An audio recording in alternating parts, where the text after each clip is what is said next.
It's always an advantage when AJ's sitting down because he's about AJ's 5'10" when he's sitting down. How tall are you?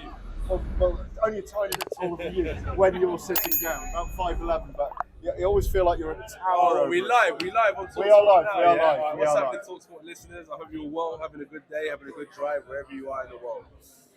I just had a little chat to Derek James, and he said it's been absolutely eye-opening being with you. Your talent, your ability, how you soak up things, your interest in the sport, your ability to drive yourself so hard.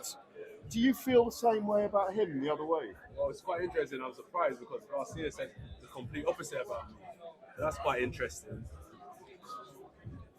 The complete opposite? Yeah, like I'm hard to work with. I dictate my training, this, that. So that's quite interesting. That. Have you worked hard under Derek? I work hard under every coach. You called it torture? I work hard under every coach I work with. And Eddie Hearn said about your training camp that you really stripped it back, that sometimes at Loughborough the red carpet was rolled out and you're treated like this celebrity. How has that changed into your new camp with stripping it back? Like a celebrity? Yeah. In a fucking stinky boxing gym. This is celebrity shit. Like imagine going into the gym like this, a red carpet. I wish. Boxing, yes, champ. Are you hearing this? Boxing, like some celebrity. Boxing. Where does this stigma come from? Yes, you do. Oh, fuck off, man. Hey, get out of the camera. Yes, How? you do. How? Yes, you do. How? They wipe your face, they tie your shoes for you. Yes, you do. Stop lying. Tell the people the truth, bro. Is Del Boy a They bit of a wrap celebrity? your hands for you. Del Boy's a celebrity. Shut Del your Boy is a mouth. celebrity. Hey, whatever he's telling you, he's lying. Del Boy's a They drive celebrity. him to the gym, they let carry his bags for him, They tie his laces. they tie his laces for him. I ride a bike to the The gym. only thing they don't do for him is give him a shower. No cowboy boots, no cowboy hat shit. I haven't got to take in the culture. But I want to get out to Texas soon again, so I can I'll be training like once a day without so much pressure on me, and then I can train but still enjoy the culture. Maybe buy some cowboy boots. Maybe go to the Cowboys games as well. Maybe, yeah. I missed out. Some of the boys went to the basketball game, but I missed it. Yeah.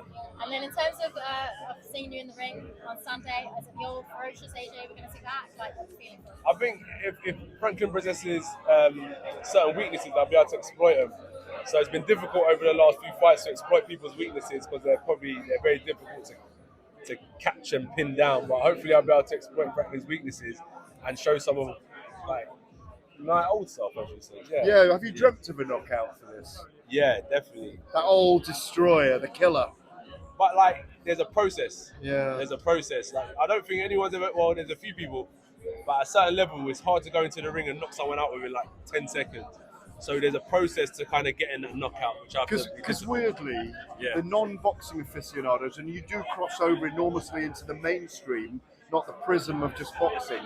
People think he's just there for someone to knock out, but he's no mug, is he? I think that's crazy. But I understand. There's high expectations, right? Yeah. People put their own expectations on other people, and people put me in high regard. So that's where the pressure comes from, is me having to deliver, which I understand, and I'll do my best for sure. Last 12 fights have been world title fights. This isn't. Yeah. And it's not in a stadium. I think 10 of those have been in stadiums. Yeah. Or 9 of them. Does that change anything, or does it not for you? Yeah, definitely. This is kind of an indication of where you're at. This is like a fight because it's let's strip it back to when we was getting towards the title. You're moving in that direction again. So this is fights where it's all right, I'm in contention. I'm a contender to get to the championship. So I've got to fight I'm leading towards that. The champions have got to look at me and say, yeah, he's a serious contender coming up. So that's how that feels now.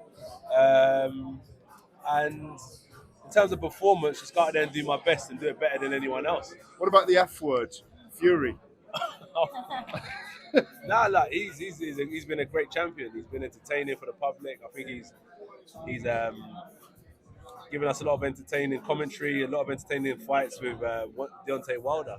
So he's done well for himself. But if it does get over the line, you win on Saturday night, you look spectacular. Oh, what? You probably won't call him out, but what if that got over the line for the summer as well? The biggest fight we could have in this generation.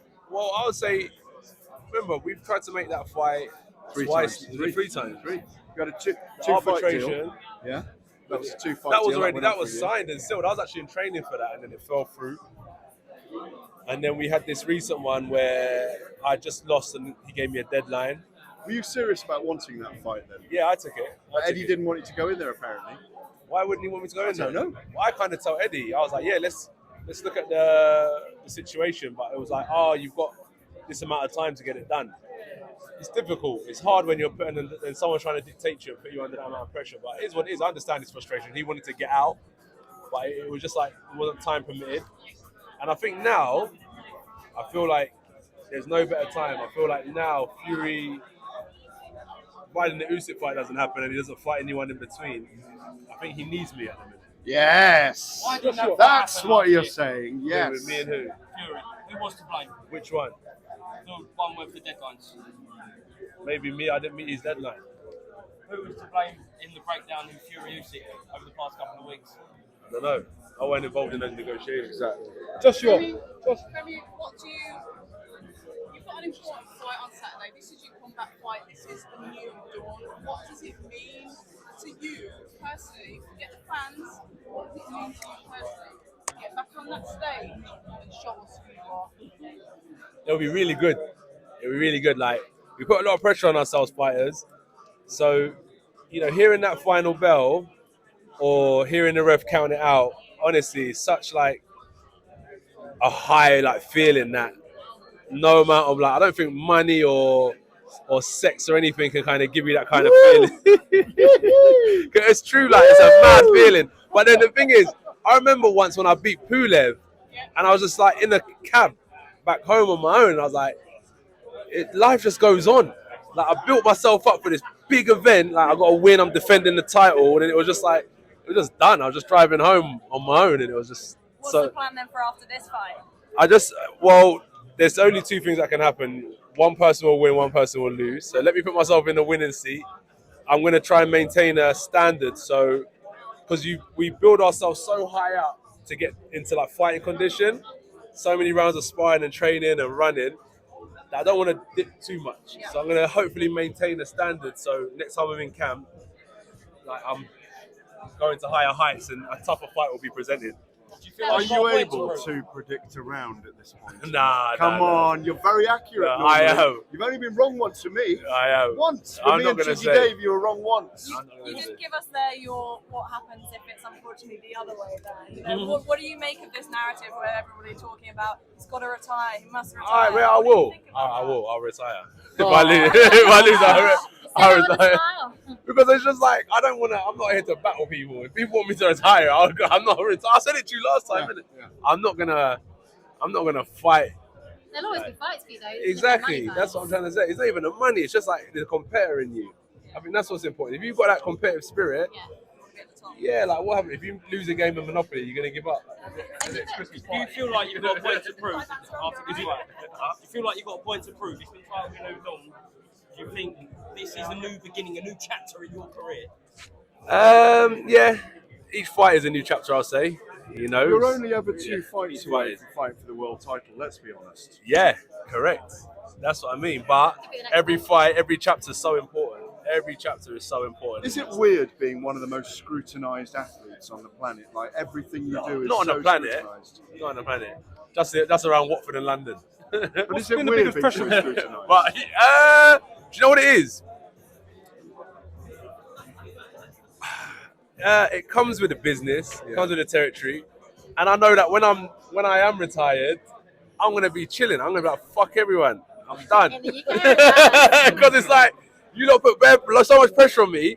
When I'm done, it's gonna be like the chains are gone, so I'm just gonna be laughing like I made it out. Like What's been the biggest pressure of this camp? the biggest pressure, This camp. the consistency. It's very challenging. It's very like demanding, but it's all good. I feel blessed because I went out searching for this. I wanted someone who could push me, and I got it. So when I'm being pushed, it's actually made me say to myself, "Listen, this is what I've wanted. Don't shy away. Like stay consistent. Stay consistent." What's been the difference between this camp and your last camp with Garcia? It feels like in a way, it's weird. It feels like we've had more time, in a way. I don't know how to explain it. but I feel comfortable. I don't know how to explain it. You know, like when you're having fun, I don't know, like you're just taking in the environment. I don't know, it's just in my stride. Yeah, maybe. What's he added to your arsenal? Output. He's an ex-fighter. He retired about 13 years ago. So someone that's just retired probably has memories of what it's like to be in the ring. So he pushes me to be fight fit, which is really good, really, really good. And also like positioning. Like there's ring generalship, which is underrated. Like for someone from the outside, it's like just hit him, but that person is like they position themselves to kind of ride shots and so like he teaches me about ring generalship, and one of his main things as well is defense. Secretly, how Final confident are you that question. you're going to get your belts back? Confident. What have you enjoyed most about this camp? The sparring. Doing a lot of sparring because I appreciate my sparring partners. They put in a lot of work. They work with me and really push me. But like I feel like sparring is probably like the toughest part of training. It's the closest thing to a fight.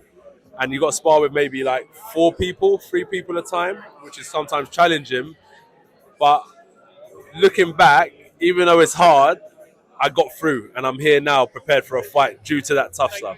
Derek said finally that you did 15 minutes with him boxing non-stop at some points in this camp as well. And he was so pleased with that, without a break.